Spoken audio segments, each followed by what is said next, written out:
ಎಲ್ಲ ವೀಕ್ಷಕರಿಗೂ ನಾಗು ಅಡುಗೆ ಮನೆಗೆ ಸ್ವಾಗತ. ಇವತ್ತು ನಾವು ಮಾಡ್ತಾ ಇದ್ದೀವಿ ಆರೋಗ್ಯಕರವಾದ ಹಾಗೂ ರುಚಿಕರವಾದ ಕ್ಯಾರೆಟ್ ರೈಸ್. ಇದನ್ನು ಹೇಗೆ ಮಾಡೋದು ಅಂತ ನೋಡ್ಕೊಂಬರೋಣ ಬನ್ನಿ. ಇದಕ್ಕೆ ನಾನು ಒಂದು ಬಾಣಲಿ ತೊಗೊಂಡು 2 ಟೇಬಲ್ ಸ್ಪೂನು ಎಣ್ಣೆ, ಒಂದು 1/4 ಟೀ ಸ್ಪೂನಷ್ಟು ಸಾಸಿವೆ, ಒಂದು ಅರ್ಧ ಟೀ ಸ್ಪೂನ್ ಜೀರಿಗೆ, ಇದೆಲ್ಲ ಸಿಡಿದ ಮೇಲೆ ಸಾಸಿವೆ ಜೀರಿಗೆ, ಒಂದು 3 ಹಸಿರು ಮೆಣಸಿನ್ಕಾಯಿನ ಹಾಕ್ಕೋತಾ ಇದ್ದೀನಿ. ಈಗ 2 ಈರುಳ್ಳಿನ ಉದ್ದುದಕ್ಕೆ ಹಚ್ಚಿಟ್ಕೊಂಡಿದ್ದೆ, ಅದು ಹಾಕ್ಕೊಂಡು ಒಂದು ಸ್ವಲ್ಪ ಕರಿಬೇವು ಸೊಪ್ಪು ಹಾಕ್ಕೊಂಡಿದ್ದೀನಿ. ಈಗ ಮೆಣಸಿನ್ಕಾಯಿ, ಈರುಳ್ಳಿ, ಕರಿಬೇವು ಸೊಪ್ಪು ಒಂದು ಸ್ವಲ್ಪ ಫ್ರೈ ಮಾಡ್ಕೊಳ್ಳೋಣ. ಇದು ಈರುಳ್ಳಿ ಸ್ವಲ್ಪ ಗೋಲ್ಡನ್ ಬ್ರೌನ್ ಆಗಬೇಕು, ಹಸಿ ವಾಸನೆ ಹೋಗಬೇಕು, ಅಲ್ಲಿ ತನಕ ಫ್ರೈ ಮಾಡ್ಕೊಳ್ಳೋಣ. ಲಿಡ್ ಕ್ಲೋಸ್ ಮಾಡಿದ್ರೆ ಈರುಳ್ಳಿ ಬೇಗ ಫ್ರೈ ಆಗುತ್ತೆ, ಅದಕ್ಕೋಸ್ಕರ ಲಿಡ್ ಕ್ಲೋಸ್ ಮಾಡಿಕೊಂಡು ಫ್ರೈ ಮಾಡ್ಕೋತಾ ಇದ್ದೀನಿ. ನೀವಿದೇ ಫಸ್ಟು ನನ್ನ ಚಾನಲ್ನ ನೋಡ್ತಾ ಇದ್ದರೆ ನಮ್ಮ ಚಾನಲ್ಗೆ ಸಬ್ಸ್ಕ್ರೈಬ್ ಆಗಿ. ನಾನು ಮಾಡೋ ರೆಸಿಪಿದು ನೋಟಿಫಿಕೇಷನ್ನು ನಿಮಗೆ ಫಸ್ಟ್ ಬರುತ್ತೆ. ನಾನು ಮಾಡೋ ರೆಸಿಪಿನೆಲ್ಲ ನೀವು ಕೂಡ ಮನೆಯಲ್ಲಿ ಟ್ರೈ ಮಾಡ್ಬೋದು. ನೋಡಿ, ಇವಾಗ ಈರುಳ್ಳಿ ಫ್ರೈ ಆಗಿದೆ, ಗೋಲ್ಡನ್ ಬ್ರೌನ್ ಬಂದಿದೆ. ಈಗ ಇದಕ್ಕೆ ಬೇಕಾದ ಮುಖ್ಯವಾದ ಇಂಗ್ರೀಡಿಯೆಂಟ್ನ ಹಾಕ್ಕೊಳ್ಳೋಣ. ಅದೇ ಕ್ಯಾರೆಟ್.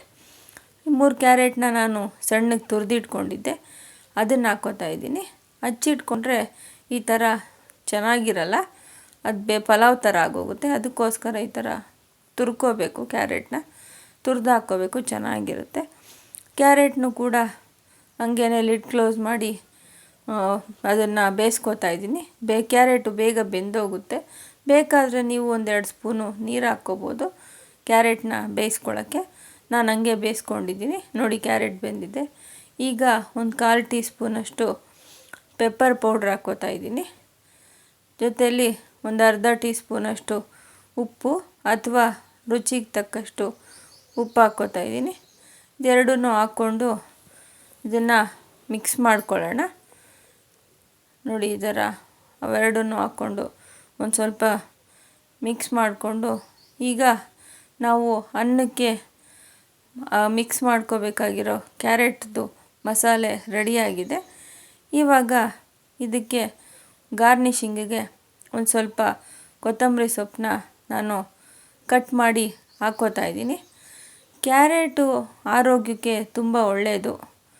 ಕ್ಯಾರೆಟ್ನ ಮಕ್ಕಳು ಆಸೆ ಪಟ್ಕೊಂಡು ಹಂಗೇನೂ ಕೂಡ ತಿಂತಾರೆ, ಸಲಾಡ್ ರೂಪದಲ್ಲಿ ಕೊಡ್ತಾರೆ ಮನೆಯಲ್ಲಿ ಮಕ್ಕಳಿಗೆ.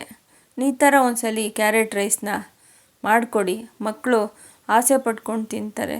ಏಕೆಂದರೆ ಇದು ಖಾರ ಏನು ಜಾಸ್ತಿ ಇರಲ್ಲ. ಬೇಕಾದರೆ ನೀವು ಮೆಣಸಿನ್ಕಾಯಿನ ಸ್ಕಿಪ್ ಮಾಡ್ಬೋದು, ಪೆಪ್ಪರ್ ಪೌಡ್ರ್ ಹಾಕಿರ್ತೀವಲ್ಲ, ತುಂಬ ಖಾರ ತಿನ್ನಲ್ಲ ಮಕ್ಕಳು ಅನ್ನಂಗಿದ್ರೆ. ನೋಡಿ, ಇವಾಗ ಮಸಾಲೆ ರೆಡಿಯಾಗಿದೆ. ಈಗ ನಾನು ಅನ್ನ ಕೂಗಿಸಿ ಆರಕ್ಕಿಟ್ಕೊಂಡಿದ್ದೆ. ಈಗ ಆರಿನ ಅನ್ನನ ಇದಕ್ಕೆ ಹಾಕ್ಕೊಂಡು ಮಿಕ್ಸ್ ಮಾಡ್ಕೋತಾ ಇದ್ದೀನಿ. ನೋಡಿ, ಮಿಕ್ಸ್ ಮಾಡಿಕೊಂಡು ಇದನ್ನು ಕಲಿಸ್ಕೊಳ್ಳೋಣ. ಇದು ಭಾಳ ರುಚಿಯಾಗಿರುತ್ತೆ. ನೀವು ಒಂದ್ಸಲಿ ಮನೆಯಲ್ಲಿ ಟ್ರೈ ಮಾಡಿ. ಯಾವಾಗಲೂ ನಿಂಬೆಹಣ್ಣಿನ ಚಿತ್ರಾನ್ನ, ಎರಳಿಕಾಯಿ ಚಿತ್ರಾನ್ನ ಎಲ್ಲ ಟ್ರೈ ಮಾಡಿರ್ತೀರ. ಈ ಥರನೂ ಒಂದ್ಸಲಿ ಟ್ರೈ ಮಾಡಿ. ಇದನ್ನು ಮಕ್ಕಳಿಗೆ ಲಂಚ್ ಬಾಕ್ಸ್ಗೂ ಕೊಟ್ಟು ಕಳಿಸ್ಬೋದು. ಕಲರ್ಫುಲ್ಲಾಗಿರುತ್ತೆ, ಮಕ್ಕಳು ಆಸೆ ಪಟ್ಕೊಂಡು ತಿಂತಾರೆ. ಲೈಕ್ ಮಾಡಿ, ಶೇರ್ ಮಾಡಿ. ಧನ್ಯವಾದಗಳು.